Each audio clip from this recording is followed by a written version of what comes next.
Ay di kita maghuman og kinauna dani kay gikan patas kasal pero naman po'y nangimbitar din is birthday. Lisod sa kay di na tuad tuon nga magmahay man pud tuwa kay gandaan ba miglitson. Perti pa man untang punuas sa tiyan ana kay gikan palagitas kumbiraw nya moadto na pud ta diretso sa ato ang balay sa atong igagaw din na kay birthday pud yang anak. Sa way langan kay basa man lagi migikan misdagan. Niabot in taon mi diri sa 7-Eleven nga nagtiniil among kauban isa. Kininggikan man ta sa habahab grabe ka puno ang tiyan pero nihapit na pud aning 7-Eleven kay unsa na pud kanilang trip sa kinabuhi dani. Nisulod nga walay dalaw nya ni gawas nga nanay gibitbit. Grabe nigtungol ni mga bayhanan ni mura magdilig ka puno or uhaw lang gid kani sila kaayo. Medyo na intriga sa ko sa ilang gibitbit kay mura magbag-o ni sa akong pananaw so ato sa ning tilawan kung lami binero dili. Lami ba sad siya pero murag medyo wala ko ni angay kay May paman nga July naman unta karon pataka naman sa ning eliminanan ni. Wa na gid mi ana nanulod sa 7-Eleven kay gawas sa basa mi hasaging tugnawa pod kay natabo pod namong kusog nga ulan. Sige reklamo nga sa nang busuga sa tiyan grabe kuno ka puno pero dili katako mang baba sige lang gihapog dapal-dapal. Sa laktod nga pag-istorya wala na namo na huruta amo na nang gihipos kay medyo sa ningit-ngit kay murag kaulan na sa kayo ni padayon na mi paingon dito sa balay sa mga gagaw. Kanang grabe kay kaka-outfit pero nagtiniil ka hastang reklamo niya kay hastang sakita sa mga bato. Perti pa namang sabot-sabot dana nga dili lang tamukaon mag-hospital lang tapag adto didto kay grabe naman gikay takabusog. Pero hastang ang nilakwan perti malaging paspasa kay murag nagdali. Usa ba kay gidalian dani nagdali nga para makauli diretso daw makailis or nagdali sa kaon. Medyo maglibog sad ta kay sige mag-inguna nga grabe ka busog. Pero ang nilakwan in town murag grabe ka gutom mo paspas kay sanan mo tikaw nya ato din ang hubuon natong sandal diya kay basa baya kayo na di man na pwede nga ato nang isulod. Pero ato lang sa nang insecure diya kay basi may pagwas nato kita na pay magtiniil. Pagabot tatos balay na ato din ang duwa-duwaon ang bata nga maoy nag-birthday. Ay pagkaon diretso kay murag uwaw sa kayo nga mo diretso kakwa sa plato nga busog ka man kaayo so magdrama-drama sa kadiha. Maski na bata dili mo tuo nga dili kaon namong tuyo kay perti niyang sipat na mo. Unya nagtuog ko nga kamera ang busog kaayo pero naman ako mga kauban dito sa simbahan mga classmate ko man ni ganina. Si miduda kita dani kay grabe magyapon kay kapuno ilang plato unya murag kaduha naman nga dugang. Unya sige na pagitag hanggaton nga pangaon na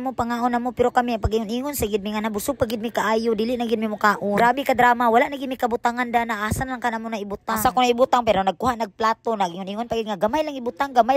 May ba din ang kinilaw nga hapit na magina matunga ang plato. Padili-dili ra dayto pero kakauno naman day kistanan. Unya dili pagid mo sugot nga duha ra ka shrimp kay dapat tulo gid og upat nya pabutangan pagid nyag mais. Ulan tawar og ninyong dagway daning wala ko ni kabutangan sa kabusog perperti nilang sopa murag ikatulo na gid nila nga plato. Maski nang tagbalay nagduda kay mo bagud nang dagway sa mga busog tanawa ra gud ang babada na grabe ka paspas kay sanan mo kubkub. Wa pagid na naayo pagsopa pero gitulo na diretso. Wa pagid na makontento ni ko pagid nagisa ka plato nga watermelon og pinya. Namis ko no pahilis kay medyo luod kuno kay sanan nang gikaon luod bahak nga daghan kay mo nakaon. Unya human na tog kaon diya tindog sa taron medyo ta mahilisan og nagbaligya din ni sila mga ligi diri so kung gusto mo mopalit anhila mo diri sa luok dapit sa simbahan nilang balay o kontaka lang ninyo si Michael Dixon. Nanay number diha ay nako pangutan na diretso na tiksi daw siya pangutan na kasi nakabalo na pila lang baligya. Dagway sa grabe kabusog pero nagbitbit pagsalad.